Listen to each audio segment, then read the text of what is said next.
Hello friends, welcome. ഇന്ന് നമ്മൾ നോക്കാൻ പോകുന്നത് 2018 പുറത്തിറങ്ങിയ ദ പാസ്റ്റ് എന്ന ബോളിവുഡ് മൂവിനെ കുറിച്ചിട്ടാണ്. ഇതൊരു ഹൊറർ മിസ്റ്ററി ത്രില്ലർ മൂവിയാണ്. ഈ ഒരു മൂവിന്റെ കഥ പൂർണ്ണമായിട്ടും മനസ്സിലാക്കണമെന്നുണ്ടെങ്കിൽ ഈ വീഡിയോ സ്കിപ്പാക്കാതെ കാണാൻ ശ്രമിക്കുക. സോ നമുക്കധികം സമയം കളയാതെ നേരെ നമ്മുടെ മൂവിയിലേക്ക് പോവാം. പിന്നെ ഈ വീഡിയോ കണ്ടുകൊണ്ടിരിക്കുന്ന നിങ്ങളെല്ലാവരും ഇപ്പൊ തന്നെ ഈ ചാനൽ ഒന്ന് സബ്സ്ക്രൈബ് ചെയ്യാൻ ശ്രദ്ധിക്കണം. Then let's go to the video. മൂവിയുടെ തുടക്കത്തിൽ ഒരു നോവലിസ്റ്റായ സിമ്രാൻ എന്ന് പറയുന്ന നമ്മുടെ നായികനെ കാണിക്കുന്നു. നായിക ഒരു നോവലിസ്റ്റ് മാത്രമല്ല, സിനിമയിലൊക്കെ കണ്ടന്റ് എഴുതും. അങ്ങനെ ഇപ്പൊ നമ്മുടെ നായികയാണെങ്കിൽ മര്യാദയ്ക്ക് ഭക്ഷണം കഴിക്കാതെ മര്യാദയ്ക്കൊന്നും ഉറങ്ങാതെ ഏത് സമയവും ഈ കണ്ടന്റ് ഒക്കെ എഴുതി അങ്ങനെ ഇരിക്കുവാണ്. കാരണം കുറെ വർക്കുകളൊക്കെ അർജന്റ് ആയിട്ട് ചെയ്തു കൊടുക്കേണ്ടതുണ്ടായിരുന്നു. അപ്പൊ അങ്ങനെ ഈ സമയത്ത് നമ്മുടെ നായികന്റെ അനിയത്തി അവളുടെ അടുത്തേക്ക് വരുന്നു. എന്നിട്ട് അവളെ വഴക്ക് പറയാണ്. ചേച്ചി ഏത് സമയം വർക്ക് എന്നൊക്കെ പറഞ്ഞ് ഇങ്ങനെ ഉണ്ണാതെ ഉറങ്ങാതെ ഇരുന്ന ചേച്ചിന്റെ ആരോഗ്യത്തിനെ തന്നെ അത് ബാധിക്കും. അവള് പറയുന്ന ഈ കാര്യം കേട്ട നായിക പറയാണ്, മോളെ നീ പറഞ്ഞാൽ ശരിയാണ്, എനിക്ക് അങ്ങനെയൊക്കെ തോന്നുന്നുണ്ട്. പക്ഷെ എന്റെ ഈ ജോലി തിരക്ക് കൊണ്ട് എനിക്കൊന്നിനും കഴിയുന്നില്ല.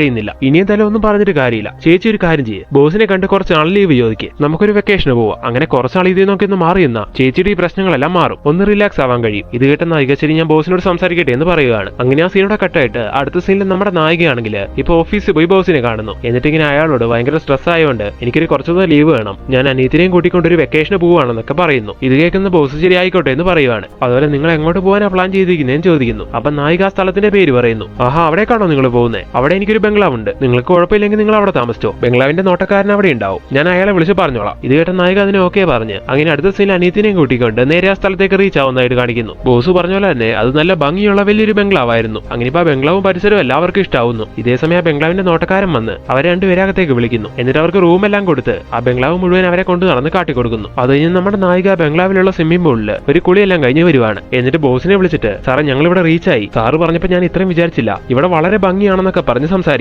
അങ്ങനെ ആ സീനോടെ കട്ടായിട്ട് അന്ന് രാത്രി കാണിക്കുവാണ്. ഇപ്പൊ ഉറങ്ങാൻ വേണ്ടി നമ്മുടെ നായിക അവളുടെ റൂമിലേക്കും അനിയത്തിന്റെ റൂമിലേക്കും പോകുന്നു. അങ്ങനെ കുറെ നേരം കഴിഞ്ഞ് ഉറങ്ങാൻ കിടക്കുന്ന നമ്മുടെ നായികയാണെങ്കിൽ ആ റൂമിന്റെ ഒരു ഭാഗത്ത് നിന്ന് ഒരു സൗണ്ട് കേൾക്കുവാണ്. അങ്ങനെ നായിക എഴുന്നേറ്റ് നോക്കുന്ന സമയത്ത് അത് ആ റൂമിന്റെ ഒരു കോർണറിൽ നിന്നാണ്. അങ്ങനെ ഇപ്പൊ നായിക അവിടേക്ക് എഴുന്നേറ്റ് ചെല്ലുവാണ്. ഈ സമയം അവിടെ ഒരു പെൺകുട്ടി ഇരിക്കുന്നു. അവള് തലയെല്ലാം ഇങ്ങനെ മൂടിയിരുന്ന് കരയുവാണ്. അതിന്റെ സൗണ്ടാണ് നായിക കേട്ടത്. ഈ ബംഗ്ലാവിൽ മറ്റാരും താമസം ഇല്ലാത്തതല്ലേ, അവ ഈ പെണ്ണ് ആരാണെന്നൊക്കെ നായിക വിചാരിക്കുന്നു. അങ്ങനെ ആ പെണ്ണിന്റെ അടുത്ത് നിന്നിട്ട് മോളെ നീ ആരാണെന്ന് ചോദിക്കുവാണ്. ഇപ്പൊ ആ പെണ്ണ് തലയുയർത്തി നോക്കുവാണ്. അവളുടെ മുഖം കണ്ട് ഈ സമയത്ത് നായിക പേടിക്കുന്നു. അതൊരു ഗോസ്റ്റ് ആയിരുന്നു. ഇപ്പോഴാണ് മനസ്സിലാവുന്നത് നമ്മുടെ നായിക സ്വപ്നം കണ്ടതായിരുന്നു. അങ്ങനെ ഇപ്പൊ സ്വപ്നത്തിൽ നിന്ന് നമ്മുടെ നായിക ഞെട്ടി എഴുന്നേക്കുന്നു. ഈ സമയത്ത് സ്വപ്നത്തിൽ കേട്ട പോലെ ആ സൗണ്ട് കേൾക്കുന്നുണ്ട്. അങ്ങനെ ഇപ്പൊ നമ്മുടെ നായിക അത് എവിടുന്നാന്ന് അറിയാൻ വേണ്ടി എഴുന്നേറ്റ് നോക്കുന്നു. അപ്പോഴാണ് മനസ്സിലാവുന്നത് അത് ആ കട്ടിലടിയിൽ നിന്നാണ്. അങ്ങനെ കട്ടിലടിയിൽ നോക്കുന്ന സമയത്ത് അവിടെ ഒരു പാവ കിടക്കുന്നു. അങ്ങനെ അത് നായിക പെട്ടെന്ന് എടുക്കുവാണ്. ഈ സമയത്ത് ആ ഒച്ചയെല്ലാം നിൽക്കുന്നു. അങ്ങനെ ഇപ്പൊ നമ്മുടെ നായിക അത് ടേബിളിന്റെ മുകളിൽ വെച്ചിട്ട് സുഖമായിട്ട് കിടന്നുറങ്ങുന്നു. അങ്ങനെ ആ സീനോടൊക്കെ അടുത്ത ദിവസം രാവിലെ കാണിക്കുവാണ്. ഇപ്പൊ നായകനെ അവളുടെ ഒരു കൂട്ടുകാരി വീഡിയോ കോൾ ചെയ്യുന്നു. നിങ്ങൾ എന്നോട് പറയാതെ എന്നാലും വെക്കേഷന് പോയില്ലേ, ഒന്ന് വിളിക്കുകയാണെങ്കിൽ ഞാനും എന്റെ ഭർത്താവും വന്നേനെ. എടി എല്ലാം പെട്ടെന്നായിരുന്നു, അതുകൊണ്ടാ പറയാൻ പറ്റാതെ. നീ പെണം കണ്ട, എന്നാലും ഞങ്ങൾ ഇവിടെ കുറച്ച് നാളുണ്ടാവും. നീ ഒരു കാര്യം ചെന്നിട്ട് ഭർത്താവിനെയും കൂട്ടിക്കൊണ്ട് പെട്ടെന്ന് ഇങ്ങോട്ട് വാ, ഇത് നല്ല രസമുള്ള സ്ഥലമാണ്, നമുക്ക് ഒരുപാട് എൻജോയ് ചെയ്യാന്നൊക്കെ ഈ സമയത്ത് നായിക പറയുന്നു. ശരിയടി ഞാൻ എന്തായാലും എന്റെ ഭർത്താവിനോടൊന്ന് സംസാരിച്ച് നോക്കട്ടെ എന്നും പറഞ്ഞുകൊണ്ട് ഈ സമയത്ത് ഫ്രണ്ട് ആണെങ്കിൽ കോളും കട്ട് ചെയ്യുന്നു. അങ്ങനെ ആ സീനെല്ലാം കട്ടായിട്ട് അന്ന് രാത്രി കാണിക്കുവാണ്. ഇന്ന് നമ്മുടെ നായിക ഉറങ്ങാൻ വേണ്ടി വരുന്ന സമയത്ത് ചുമ്മാ വേണ്ടാത്ത സ്വപ്നങ്ങളെല്ലാം മനസ്സിലേക്ക് വന്ന് പേടിക്കേണ്ടെന്ന് വിചാരിച്ച് ആ പാവനെ എടുത്തുകൊണ്ട് ഒരു ചെയറിൽ വെക്കുന്നു. എന്നിട്ട് പ്രാർത്ഥിച്ചിട്ട് കിടന്നുറങ്ങുവാണ്. അടുത്ത ദിവസം രാവിലെ നായിക എഴുന്നേറ്റ് നോക്കുന്ന സമയത്ത് നായിക ഇന്നലെ ഉറങ്ങാൻ കിടന്ന സമയത്ത് ആ ചെയറിൽ വെച്ചിരുന്ന പാവ അവിടെ കാണുന്നില്ല. അങ്ങനെ ഇപ്പൊ ഹാളിലേക്ക് എഴുന്നേറ്റ് വരുന്ന സമയത്ത് ഹാളിൽ കിടക്കുന്നു ആ പാവ. അനിയത്തി അങ്ങനെ രാവിലെ റൂമിൽ വന്നപ്പോൾ ആ പാവ ഇരിക്കുന്ന കണ്ടിട്ട് എടുത്തുകൊണ്ട് പോയതായിരിക്കും നായിക വിചാരിക്കുന്നു. അത് കഴിഞ്ഞ് നമ്മുടെ നായിക ലാപ്ടോപ്പിൽ എടുത്തുകൊണ്ട് അവിടെ വെച്ച് കണ്ടന്റ് എഴുതാൻ തുടങ്ങുവാണ്. ഈ സമയം അവിടുത്തെ സ്റ്റോർ റൂമിൽ നിന്ന് എന്തൊക്കെ സൗണ്ട് കേൾക്കാൻ തുടങ്ങുന്നു. അത് അനിയത്തി എങ്ങനെ ആയിരിക്കും എന്ന് വിചാരിച്ചുകൊണ്ട് ഈ സമയത്ത് നായികയാണെങ്കിൽ അത് നോക്കാൻ വേണ്ടി അവിടേക്ക് ഇറങ്ങി ചെല്ലുന്നു. അതൊരു അണ്ടർഗ്രൗണ്ടിലുള്ള മുറിയായിരുന്നു. അങ്ങനെ ഇപ്പൊ അവിടേക്ക് എത്തി നമ്മുടെ നായിക അവിടെ ഇരിക്കുന്ന പ്രോപ്പർട്ടീസ് എല്ലാം ഇങ്ങനെ നോക്കിക്കൊണ്ടിരിക്കുകയാണ്. എന്തോ അമാനുഷികതയെല്ലാം നമ്മുടെ നായികയ്ക്ക് ഈ സമയത്ത് ഫീൽ ചെയ്യുന്നു. അങ്ങനെ അതെല്ലാം കണ്ട് അവൾ അങ്ങനെ വരണ്ടു നിൽക്കുന്ന അതേ സമയം തന്നെ പെട്ടെന്ന് അനിയത്തി പുറകിലൂടെ വന്ന് അവളെ പേടിപ്പിക്കുകയാണ്. ഈ സമയം പേടിപ്പിച്ചാലും നായിക അവളെ വഴക്ക് പറയുന്നു. അപ്പൊ അവൾ ചേച്ചി എന്തിനാ എവിടേക്കൊക്കെ ഇറങ്ങി വന്നേന്ന് ചോദിക്കുവാണ്. അപ്പൊ നീ എല്ലായിരുന്നു ഇവിടുന്ന് ഒച്ചയുണ്ടാക്കിയേ, ചേച്ചി എന്തേ പറയുന്നത്, ചേച്ചി ഇറങ്ങി വരുന്ന കണ്ടിട്ടാണ് ഞാനും പുറകെ വന്നത്. അപ്പൊ ഇവിടുന്ന് ഒച്ചയുണ്ടാക്കിയത് ആരാണ്, ഞാൻ ഇവിടുന്ന് എന്തൊക്കെ സൗണ്ട് കേട്ടു, നീ ആയിരിക്കും വിചാരിച്ചുകൊണ്ടാണ് ഞാൻ ഇവിടേക്ക് വന്നത്. അപ്പൊ അതെന്തായിരിക്കും എന്നൊക്കെ ഈ സമയത്ത് നായിക ചോദിക്കുന്നു. ഞാൻ അപ്പളേ പറഞ്ഞില്ലേ, മര്യാദയ്ക്ക് ഉറങ്ങാതെ ഭക്ഷണം കഴിക്കാതെ ഇരുന്നിട്ട് ചേച്ചിക്ക് എന്തോ പറ്റിയിട്ടുണ്ട്, ചുമ്മാ ബാക്കിയുള്ളവനെ കൂടി പേടിപ്പിക്കാതെ ചേച്ചി ഇങ്ങ് വന്നേന്നും പറഞ്ഞുകൊണ്ട് അവൾ നായികനെ വിളിച്ചുകൊണ്ട് അവിടുന്ന് പോവുകയാണ്. അടുത്ത സീനിൽ നമ്മുടെ നായിക അവളുടെ റൂമിലിരിക്കുമ്പോൾ ഈ കാര്യങ്ങളെല്ലാം ഇങ്ങനെ ആലോചിച്ചുകൊണ്ടിരിക്കുകയാണ്. ഈ സമയം ആ റൂമിലിരിക്കുന്ന അലമാരിയിലേക്ക് ഒന്ന് അവൾ നോക്കുവാണ്. ഈ സമയം അവൾ എന്തൊക്കെയോ മാറ്റം ഉണ്ടാവാൻ തുടങ്ങുവാണ്. അപ്പോഴേക്കും കറക്റ്റ് ആയിട്ട് അവിടേക്ക് നായികന്റെ അനിയത്തി വരുന്നു. അപ്പോഴേക്കും അവളൊന്ന് നോർമൽ ആവുകയാണ്. അങ്ങനെ അന്ന് രാത്രി നായിക ഈ കാര്യങ്ങളെല്ലാം ആലോചിച്ച് എന്തോ ഒരു ടെൻഷനോടെ സ്വിമ്മിംഗ് പൂളിന്റെ അടുത്ത് ഇങ്ങനെ പോയിരിക്കുവാണ്. നേരെ ഒരുപാട് പോയിട്ടുണ്ട്. എന്നിട്ട് നായികയ്ക്കാണെങ്കിൽ ഉറക്കം വരുന്നില്ല. ഈ സമയം അനിയത്തി അവിടേക്ക് വന്നിട്ട്, ചേച്ചി എത്ര നേരമായി ഇവിടെ ഇങ്ങനെ വന്നിരിക്കുന്നു, സമയം എത്രയെന്നറിയോ, കിടക്കണ്ടേ, ആരോഗ്യമൊക്കെ നോക്കാൻ വേണ്ടിയാണ് ഒരു ലീവ് എടുത്ത് ഇവിടേക്ക് വന്നത്. അങ്ങനെ ഇവിടെ എത്തിയിട്ട് അത് നടക്കുന്നില്ല എന്ന് പറഞ്ഞാൽ വലിയ കഷ്ടമാണ്. ഇങ്ങനെയല്ല അനിയത്തി ഈ സമയത്ത് പറയുന്നു. ഇവരുടെ പേരൻസ് ഒക്കെ കുറെ കൊല്ലം മുമ്പ് മരിച്ചു പോയതാണ്. അന്ന് മുതൽ ഇവർ രണ്ടുപേരും കൂടിയാണ് ജീവിച്ചു വരുന്നത്. അതുകൊണ്ട് തന്നെ ഇവർ ഇവർക്ക് രണ്ടുപേർക്കും അങ്ങോട്ടും ഇങ്ങോട്ടും ഭയങ്കര സ്നേഹവും കരുതലൊക്കെയാണ്. അങ്ങനെ ഇപ്പൊ അനിയത്തി വന്ന് വിളിച്ചിങ്ങനെയെല്ലാം പറയുന്നതുകൊണ്ട് തന്നെ നമ്മുടെ നായിക പോയി കിടക്കാൻ തുടങ്ങുന്നു. ഒരുപാട് ടയേർഡ് ആയതുകൊണ്ട് തന്നെ നമ്മുടെ നായിക പെട്ടെന്ന് ഉറങ്ങുന്നുണ്ട്. അങ്ങനെ ഉറങ്ങിക്കിടക്കുന്ന നമ്മുടെ നായികനെ ഈ സമയത്ത് ഒരു കൈ വന്ന് ഇങ്ങനെ ടച്ച് ചെയ്യുന്നു. ആ കയ്യിലാണെങ്കിൽ ഈ സമയത്ത് ബ്ലഡ് ഒക്കെ കാണുന്നുണ്ട്. അങ്ങനെ ആ കൈ അവളുടെ മേത്ത് ടച്ച് ആയതും പെട്ടെന്ന് അവൾ ചാടി എഴുന്നേക്കുന്നു. അതുപോലെ അവളുടെ ക്യാരക്ടർ ഫുള്ള് ചേഞ്ച് ആവുകയാണ്. എന്തൊക്കെയോ റിയാക്ഷൻ കാണുന്നു. സംഭവം എന്താന്ന് വെച്ചാൽ അവളുടെ ശരീരത്തിൽ പ്രേതം കയറിയതാണ്. അങ്ങനെ ഇപ്പൊ വേറൊരാളെ പോലെ ആയി നമ്മുടെ നായിക പെട്ടെന്ന് എഴുന്നേറ്റ് ആ കബോർഡിന്റെ മുമ്പിൽ പോയി നിൽക്കുന്നു. എന്നിട്ട് ആ കബോർഡ് തുറന്ന് അതിൽ നിന്നൊരു സാരി എടുത്ത് അവൾ ആ സാരി കൊടുക്കുന്നു. എന്നിട്ട് പെട്ടെന്ന് ആ റോഡിലേക്ക് ഇറങ്ങി ആ റോഡ് വഴി അങ്ങനെ നടന്നു പോവുകയാണ്. അങ്ങനെ കുറെ ദൂരം അങ്ങ് നടന്നെത്തുന്ന സമയത്ത് അവൾ ഒരു കാർ കാണുവാണ്. ഈ സമയത്ത് അവൾ കാറിന് ലിഫ്റ്റ് ചോദിക്കുന്നു. അങ്ങനെ ഇപ്പൊ ആ കാർ ഓടിച്ചു വരുന്ന വ്യക്തിയാണെങ്കിൽ കാർ നിർത്തുവാണ്. അപ്പൊ നായിക പറയാണ്, എടാ എന്റെ കാർ കുറച്ച് അപ്പുറത്ത് വെച്ച് കേടായി, എന്റെ വീട് ഇവിടെ അടുത്താണ്, സോ തനിക്ക് ബുദ്ധിമുട്ടാവില്ലെങ്കിൽ എന്നെ ഒന്ന് അവിടെ വരെ കൊണ്ടേയാക്കാവോ? ഇത് കേട്ട ആ വ്യക്തി ശരി കയറിയോ കൊണ്ടേയാക്കാന്ന് പറയുന്നു. അങ്ങനെ നായികനെ വണ്ടി കയറ്റി അവിടെ കൊണ്ടേ നായികനെ ഇറക്കുവാണ് അയാള്. അപ്പൊ നായിക അയാളോട്, എന്തായാലും താൻ എന്നെ ഇവിടെ കൊണ്ടേയാക്കിയതല്ലേ, കയറി ഒരു ചായ കുടിച്ചിട്ട് പോവാന്ന് പറയുന്നു. അങ്ങനെ ആ വ്യക്തിനെ നിർബന്ധിച്ച് അകത്തേക്ക് കൂട്ടിക്കൊണ്ട് പോവാണ്. അങ്ങനെ അകത്തെത്തിയത് നായികയാണെങ്കിൽ അയാളെ സെഡ്യൂസ് ചെയ്യുന്നു. അങ്ങനെ അയാളുമായിട്ട് റൊമാൻസ് ചെയ്യുന്നു. എന്നിട്ട് അന്ന് അയാളുടെ കൂടെ കിടന്നുറങ്ങുവാണ്. അടുത്ത ദിവസം രാവിലെ നമ്മുടെ നായിക കണ്ണു തുറന്നു നോക്കുന്ന സമയത്ത് അവളുടെ കൂടെ ബെഡില് അവൾക്കറിയാത്തൊരു വ്യക്തി കിടക്കുന്നു. അങ്ങനെ പെട്ടെന്ന് ഇത് കണ്ട് നമ്മുടെ നായിക ഞെട്ടി എഴുന്നേക്കുന്നു. ഈ സമയം പെട്ടെന്ന് അയാൾ എഴുന്നേക്കുന്നു. അപ്പൊ നായിക അയാളോട്, നിങ്ങളാരാ, നിങ്ങളെങ്ങനെ എവിടെ എത്തിയെന്നൊക്കെ ചോദിക്കുവാണ്. അതുകൊള്ള ഇന്നലെ രാത്രി എന്റെ കാറിന് ലിഫ്റ്റ് ചോദിച്ച് ഞാൻ തന്നെ ഇവിടെ കൊണ്ടേ ആക്കിയപ്പോൾ എന്നെ വീടിനകത്തേക്ക് വിളിച്ചോണ്ട് വന്നിട്ട് ഇങ്ങനെയൊന്നും ചെയ്തതും പോരാ, ഇപ്പൊ ഒന്നും അറിയാത്തോലെ അഭിനയിക്കുന്നു. ഇതെല്ലാം കേട്ട നായിക ഇതൊക്കെ എപ്പോ നടന്നു ചോദിക്കുവാണ്.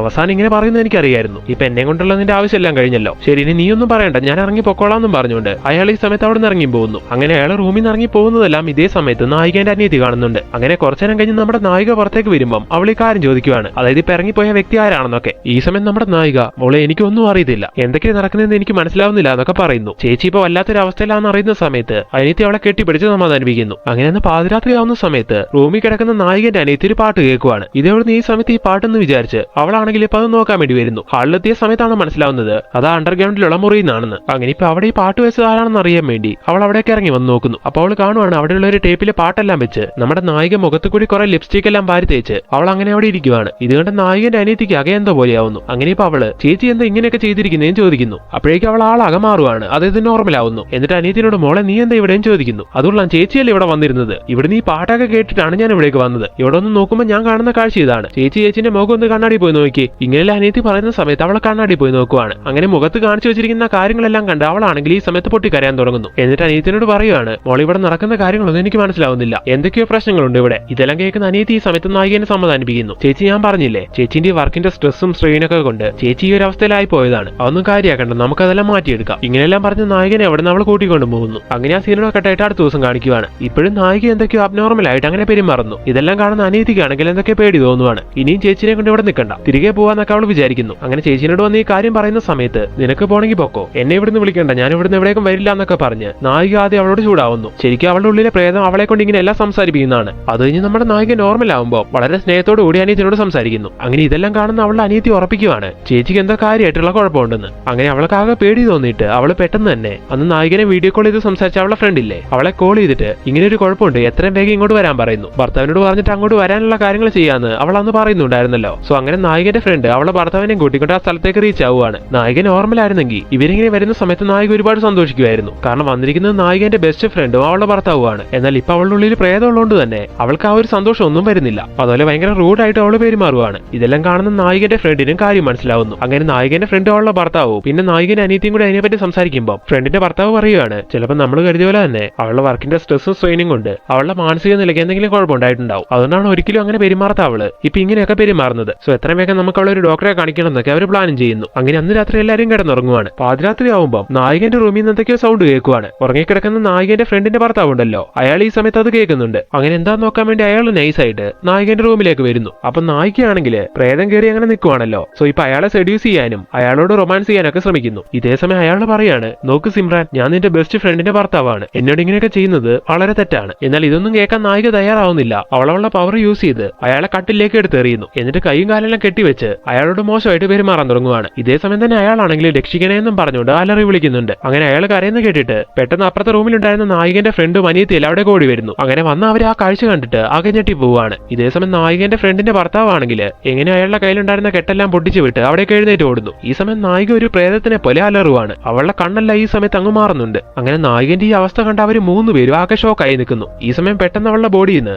ആ പ്രേതം പുറത്തേക്ക് പോകുന്നു. അങ്ങനെ ഇപ്പൊ നമ്മുടെ നായിക ആ ബെഡിൽ മയങ്ങി വീഴുവാണ്. അങ്ങനെ ആ സീനോടെ കട്ടായിട്ട് അടുത്ത സീനില് അവര് മൂന്നുപേരും കൂടി നായികന്റെ അവസ്ഥയെ പറ്റിയല്ല സംസാരിക്കുകയാണ്. ഇപ്പോഴാണ് ശരിക്കും പറഞ്ഞാൽ അവർക്ക് കാര്യങ്ങളെല്ലാം കാര്യങ്ങളെല്ലാം മനസ്സിലായത്. അതായത് നായികന്റെ ശരീരത്തിൽ ഏതോ ആത്മാവ് കയറിയതാണെന്നുള്ള കാര്യങ്ങളല്ല. എന്നാലും കുറച്ചേരം അവളെ ഒന്ന് റെസ്റ്റ് ചെയ്യട്ടെ എന്നൊക്കെ അവർ വിചാരിക്കുന്നു. അങ്ങനെ കുറെ നേരം കഴിഞ്ഞ് റൂമിൽ ഒന്ന് നോക്കുന്ന സമയത്ത് അവളെ അവിടെ കാണുന്നില്ല. അവളവിടെ പോയിട്ടുണ്ടാവുന്നൊക്കെ ഈ സമയത്ത് നായികന്റെ ഫ്രണ്ടും ഭർത്താവും ചോദിക്കുന്നു. അപ്പൊ നായികന്റെ അനിയത്തി പറയുകയാണ്, ചേച്ചി ഇടയ്ക്കിടയ്ക്ക് അണ്ടർഗ്രൗണ്ടിലുള്ള റൂമിൽ പോകാറുണ്ട്, മിക്കവാറും അവിടെ ഉണ്ടാവും, നമുക്ക് അവിടെ പോയി നോക്കാം. ഇങ്ങനെയും പറഞ്ഞുകൊണ്ട് അവരെയും കൂട്ടിക്കൊണ്ട് അവൾ നേരെ റൂമിലേക്ക് ചെല്ലുന്നു. ഈ സമയം അവൾ പറഞ്ഞ പോലെ തന്നെ നായിക അവിടെ ഉണ്ടായിരുന്നു. അന്ന് ഇതുപോലെ ആ ലിപ്സ്റ്റിക് എല്ലാം മുഖത്തു കൂടി തൂത്ത് ആ ഒരു അവസ്ഥയിൽ. അങ്ങനെ ഇതും കൂടി കാണുന്ന സമയത്ത് അവർ മൂന്നുപേരും കൂടി ഒരു തീരുമാനം എടുക്കുന്നു. ഇനി ഈ കാര്യം ഇങ്ങനെ വിട്ടാ പറ്റില്ല, നമുക്ക് നാളെ രാവിലെ തന്നെ പള്ളിയിലുള്ള ഒരു സിസ്റ്ററിനെ വിളിച്ചു വരുത്തണം. അങ്ങനെ അടുത്ത ദിവസം രാവിലെ തന്നെ അവർ പ്ലാൻ ചെയ്ത പോലെ തന്നെ ആ സിസ്റ്ററിനെ അവിടേക്ക് വിളിച്ചു വരുത്തുവാണ്. അങ്ങനെ ആ വീട്ടിലെത്തി അവർക്ക് അവിടെ എന്തൊക്കെ അമാനുഷികമായിട്ടുള്ള കാര്യങ്ങളെല്ലാം ഫീൽ ചെയ്യുന്നു. ആ കാര്യം അവർ പറയുന്നുണ്ട്. എന്നിട്ട് അവർ നായികന്റെ റൂമിൽ പോയി നോക്കുവാണ്. ഈ സമയം നായിക അന്ന് എടുത്തു വെച്ച ബൊമ്മയുണ്ടല്ലോ അതിനെ അവർ കാണുന്നു. അങ്ങനെ ഏകദേശം കാര്യങ്ങൾ എല്ലാവർക്കും മനസ്സിലാവുകയാണ്. അതുപോലെ നായകന്റെ റൂമിലുള്ള അലമാരി ഉണ്ടല്ലോ അതും കാണുമ്പോൾ എന്തോ ഒരു പ്രശ്നം അവർക്ക് ഫീൽ ചെയ്യുകയാണ്. അങ്ങനെ അവരത് തുറന്നു നോക്കുന്നു. ഈ സമയം അവർക്ക് അതിൽ നിന്നൊരു പെണ്ണിന്റെ ഫോട്ടോ കിട്ടുന്നു. അങ്ങനെ ആ ഫോട്ടോ എടുത്ത് അവർ ഇതാരാണെന്ന് ചോദിക്കുകയാണ്. എന്നാൽ അവിടെയുള്ള ആർക്കും അതാരാണെന്ന് അറിയത്തില്ലല്ലോ. അതുകൊണ്ട് തന്നെ അവരത് പറയുമ്പോൾ ശരി, ഈ ബംഗ്ലാവിലെ നോട്ടക്കാരനോട്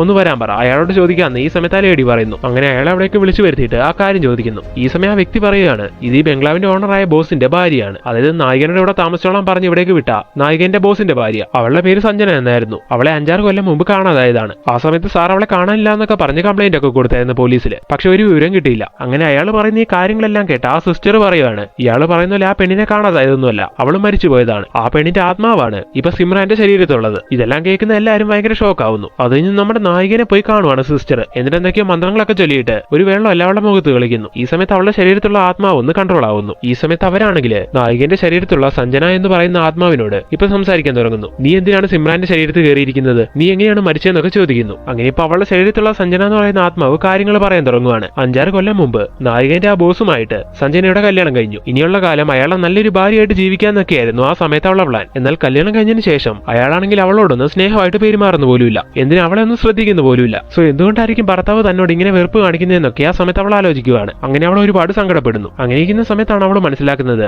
ആക്ച്വലി അവളുടെ ഭർത്താവ് ഒരു ഗേ ആണെന്ന്. അതുകൊണ്ടാണ് അയാൾ അവളെ ഒന്നും മൈൻഡ് പോലും ചെയ്യാത്തത് എന്ന്. അങ്ങനെ ഇത് മനസ്സിലാക്കി സഞ്ജനയാണെങ്കിൽ അതിനുശേഷം അയാളോട് ആ കാര്യങ്ങളെല്ലാം ചോദിക്കുന്നുണ്ട്. അങ്ങനെ അയാളുമായിട്ട് ഒരു മുട്ടം വഴക്കാവുന്നു. താൻ ഇങ്ങനത്തെ ഒരാളായിരുന്നെങ്കിൽ പിന്നെ എന്തിനാ എന്നെ കല്യാണം കഴിച്ചത്, എന്റെ ജീവിതം എന്തിനാ തകർത്തതെന്നൊക്കെ ഈ സമയത്ത് അവൾ ചോദിക്കുന്നുണ്ട്. ഈ സമയം അവളോട് അയാൾ ഒരുപാട് ദേഷ്യപ്പെട്ട് അവിടെ നിന്ന് ഇറങ്ങി പോവാണ്. അങ്ങനെ അവൾക്കൊന്നും സങ്കടം പറയാൻ പോലും ആ വീട്ടിൽ ആ സമയത്ത് ആരും ഉണ്ടായിരുന്നില്ല. അതുകൊണ്ട് തന്നെ അവിടുന്ന് കിട്ടിയൊരു പാവേനെ എടുത്തായിരുന്നു അവൾ കാര്യങ്ങളെല്ലാം പറഞ്ഞുകൊണ്ടിരുന്നത്, അതായത് സങ്കടങ്ങളെല്ലാം പറഞ്ഞുകൊണ്ടിരുന്നത്. ആ പാവേനെയായിരുന്നു നായികയ്ക്ക് ഈ വീട്ടിൽ വന്നതിന് ശേഷം അവിടുന്ന് കിട്ടിയിട്ടുണ്ടായിരുന്നത്. അങ്ങനെ സഞ്ജന കുറെ നാളും കൂടി അയാളുടെ കൂടെ അങ്ങനെ അഡ്ജസ്റ്റ് ചെയ്ത് പോവുകയാണ്. അങ്ങനെ വീണ്ടും അഡ്ജസ്റ്റ് ചെയ്യാൻ കഴിയാത്ത ഒരു സിറ്റുവേഷൻ വരുന്ന സമയത്ത് അവൾ ഭർത്താവിനോട് വീണ്ടും സംസാരിക്കുന്നു. എന്നാൽ അയാൾ ശരിയാവില്ല എന്ന് മനസ്സിലാക്കുന്ന സമയത്ത് ആ ഒരു മനോവിഷമം കൊണ്ട് സൂയിസൈഡ് ചെയ്ത് മരിക്കുന്നു. ഇങ്ങനെ ആത്മാവുള്ള കഥയെല്ലാം പറയുന്ന സമയത്ത് അതെല്ലാം കേട്ട് ഇവരാണെങ്കിൽ പെട്ടെന്ന് തന്നെ ആ ബോസിനെ വിളിച്ച് ഇങ്ങനെ അർജന്റായിട്ട് ഈ ബംഗ്ലാവ് വരുമെന്ന് പറഞ്ഞെന്ന് പറയുന്നു. അർജന്റ് ആണെന്നും പറഞ്ഞുകൊണ്ട് അവരങ്ങനെ വിളിച്ചുകൊണ്ട് അയാൾ പെട്ടെന്ന് തന്നെ അവിടേക്ക് വരുകയും ചെയ്യുവാണ്. ഈ സമയത്ത് ആ സിസ്റ്റർ ഉണ്ടല്ലോ അവര് സംഭവിച്ച കാര്യങ്ങളെല്ലാം തുറന്നു പറയുന്നു. എന്നാൽ ഇതെല്ലാം കേൾക്കുന്ന അയാളാണെങ്കിൽ അതൊന്നും വിശ്വസിക്കുന്നില്ല. നിങ്ങളെ പറ്റിക്കാനായിട്ട് അങ്ങനെ ഒന്നും പറയണ്ട, റിയൽ ആയിട്ട് അങ്ങനെയൊന്നും ഇല്ല എന്നുള്ള കാര്യം എനിക്കറിയാം. എടോ തനിക്ക് വിശ്വാസം വന്നില്ലെങ്കിൽ താൻ എന്റെ കൂടെ വാ, ഞാൻ കാട്ടിത്തരാമെന്നും പറഞ്ഞുകൊണ്ട് ആ ലേഡി ആണെങ്കിൽ